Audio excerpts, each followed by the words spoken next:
بسم اللہ الرحمن الرحیم اللہم صلی علی محمد وعلی آل محمد وبارک وسلم۔ ماہ مبارک ماہ ذو الحجہ کے حوالے سے قربانی کے مسائل زیر بحث ہیں۔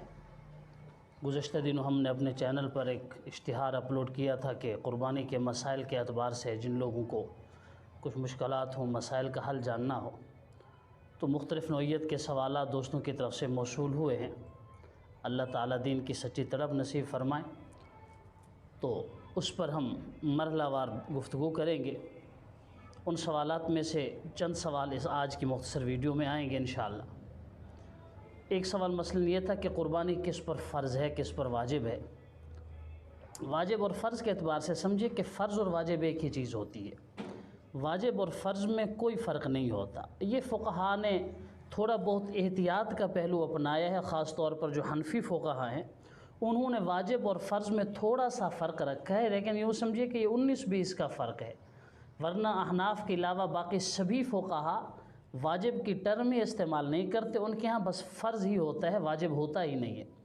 یہی وجہ ہے کہ جو فرض کا معاملہ ہے وہی واجب کا معاملہ ہے احناف کے ہاں بھی۔ جیسے وطر ہے، اب مسافر آدمی فرض پڑھتا ہے، جیسے ساتھ وطر بھی پڑھتا ہے۔ خدا نہ خواستہ کسی کی عشاء کی نماز قضا ہو جائے تو جیسے فرضوں کی قضا کرے گا ویسے ہی وطروں کی بھی قضا کرے گا۔ ایسے ہی کوئی آدمی فوت ہو جاتا ہے اور اس کے ورثاء اس کی طرف سے نمازوں کا فدیہ دیتے ہیں، تو ایک دن کی 6 نمازوں کا فدیہ دیا جاتا ہے، یعنی 5 نمازیں فجر سے عشاء تک اور ساتھ 6ٹھی نماز وطر کی۔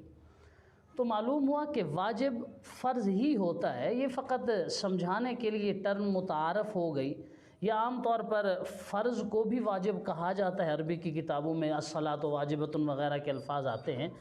تو پہلی بات تو یہ ذہن میں رکھیے کہ واجب اور فرض میں کوئی بھی فرق نہیں ہے، واجب اور فرض ایک ہی چیز ہوتی ہے۔ تو قربانی کس پر فرض ہے یا کس پر واجب ہے، دونوں طرح سے ہم گفتگو کر سکتے ہیں۔ دیکھیے 4 چیزیں ہیں جن پر زکوٰۃ فرض ہوتی ہے، اور قربانی میں اور صدقہ فطر میں ہم 5ویں چیز بھی ایڈ کرتے ہیں۔ یہ بڑا آسان سا فارمولہ ہے سمجھنے کے لیے کہ جس آدمی کی ملکیت میں 4 چیزیں ملا کر نصاب بنا لیں تو اس پر زکوٰۃ فرض ہو جاتی ہے، اور جس آدمی کی ملکیت میں 5 چیزیں ملانے کے بعد اس کا نصاب پورا ہو جائے اس پر فطرانہ اور قربانی فرض ہو جاتی ہے۔ وہ 4 چیزیں کون سی ہیں؟ سونا ہے، چاندی، نقدی اور مال تجارت۔ جب کسی آدمی کی ملکیت میں کچھ سونا ہے یعنی گولڈ ہے، کچھ چاندی ہے، کچھ نقد کیش بھی اس کے پاس ہے، تجارت کا مال بھی ہے، ان سب کو حساب کیا جائے گا، اس کی کیلکولیشن ہوگی۔ حساب کرنے کے بعد کسی کو دینے ہیں، لینے ہیں، وہ سارا کچھ جمع کیا جائے گا۔ دینے ہیں تو اس کو مائنس کیا جائے گا، لینے ہیں تو اس کو ایڈ کیا جائے گا۔ پھر جب اس کے ٹوٹل ایسیٹس ہوں گے ان کو دیکھا جائے گا۔ اگر ان سب کی مالیت 52.5 تولے چاندی کے برابر بنتی ہے، آج کل کے اعتبار سے تقریباً کوئی 92-93 ہزار روپے ہے، اگر اتنی مالیت بنتی ہے تو اس پر زکوٰۃ فرض ہوتی ہے، اور یہ سیونگ اگر اس کے پاس سارا سال رہی بھی ہو۔ جب ہم قربانی کی بات کرتے ہیں، اور یاد رکھیے جو قربانی کا نصاب ہے بے عین ہی وہی نصاب ہے صدقہ فطر کا، فطرانہ جسے ہم کہتے ہیں۔ تو صدقہ فطر میں 5ویں چیز بھی شامل ہو جاتی ہے کہ کسی کے پاس سونا ہے، کسی کے پاس چاندی ہے، کسی کے پاس نقدی ہے، کسی کے پاس مال تجارت ہے، اور ساتھ 5ویں چیز کہ اس کے پاس اگر زائد از ضرورت سامان ہے۔ ہم دیکھتے ہیں بعض اوقات گھر میں کوئی ایسا سامان پڑا ہے بستر کی شکل میں، کپڑوں کی شکل میں، برتنوں کی شکل میں، مشینری کی شکل میں، جو استعمال ہی نہیں ہوتا، سال کے سال گزر جاتے ہیں، پورا سال گزر جاتا ہے، وہ بالکل استعمال نہیں ہوتا۔ تو جب فطرانے کا نصاب بنانے لگیں گے، قربانی کا نصاب بنانے لگیں گے تو وہ بھی ساتھ میں شامل ہو جائے گا۔ تو معلوم ہوا کہ ضروری نہیں جس پر زکوٰۃ فرض ہے اسی پر قربانی فرض ہے، نہیں، ایسا ہو سکتا ہے کسی پر زکوٰۃ فرض نہ ہو لیکن قربانی فرض ہو، یعنی قربانی زیادہ لوگوں پر فرض ہوتی ہے کیونکہ اس میں زائد ضرورت سامان بھی ایڈ کرنا پڑتا ہے۔ تو جس آدمی کی ملکیت میں کچھ سونا ہے، چاندی ہے، نقدی ہے، مال تجارت ہے اور ضرورت سے زائد سامان ہے، بس اس پر قربانی فرض ہو جائے گی اور وہ قربانی کرے گا۔ قربانی کا جانور خریدنا پڑے گا، چاہے وہ بڑا جانور میں حصہ ہو، چھوٹا جانور ہو، یہ نہیں کہ اس کے پیسے مطلب یہ کہ صدقہ کر دے، تو اس کا جانور خرید کر قربانی وقت کے 3 دنوں میں سے کسی دن اس کو ذبح کرنا پڑے گا، قربان کرنا پڑے گا۔ ایک مسئلہ تو یہ تھا کہ قربانی کس پر لازم ہے، اور جو مسائل ہمیں موصول ہوئے ان میں سے یہ بھی کہ کیا کوئی آدمی جانور خریدتا ہے اور ان کے پورے 7 حصے نہیں بنتے؟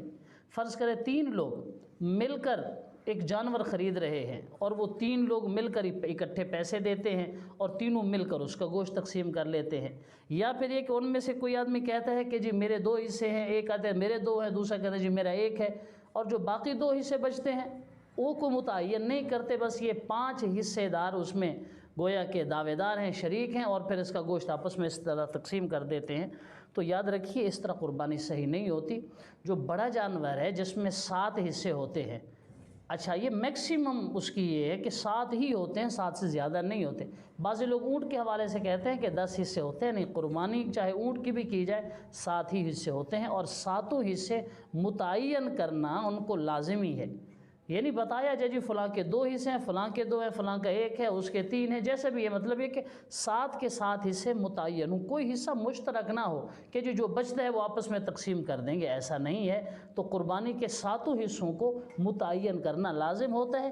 یہ بھی اس میں البتہ ہو سکتا ہے کہ 7 کے 7 حصے قربانی کے نہ ہوں، کسی کا نظر کا ہو، کسی کا منت کا ہو، کسی کا عقیقے کا ہو، کسی کا صدقہ خیرات کا ہو، لیکن 7 کے 7 حصے متعین ہونے چاہیے۔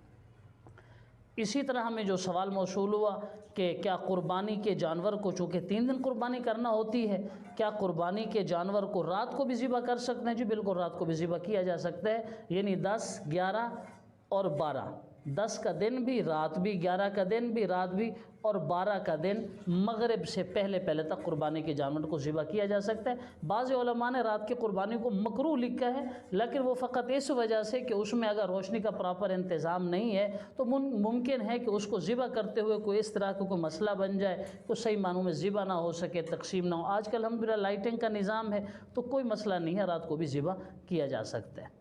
اسی طرح آج کل جو لمپی سکن کے نام سے ایک جانوروں کی جلدی بیماری چل رہی ہے، اس کے حوالے سے بھی ہمیں سوالات موصول ہوئے، کیا جس جانور کو یہ بیماری ہے اس کی قربانی کی جا سکتی ہے؟ یا کچھ دوستوں نے پوچھا ہے کہ آیا اس جانور کی ویکسین کرائی جا سکتی ہے؟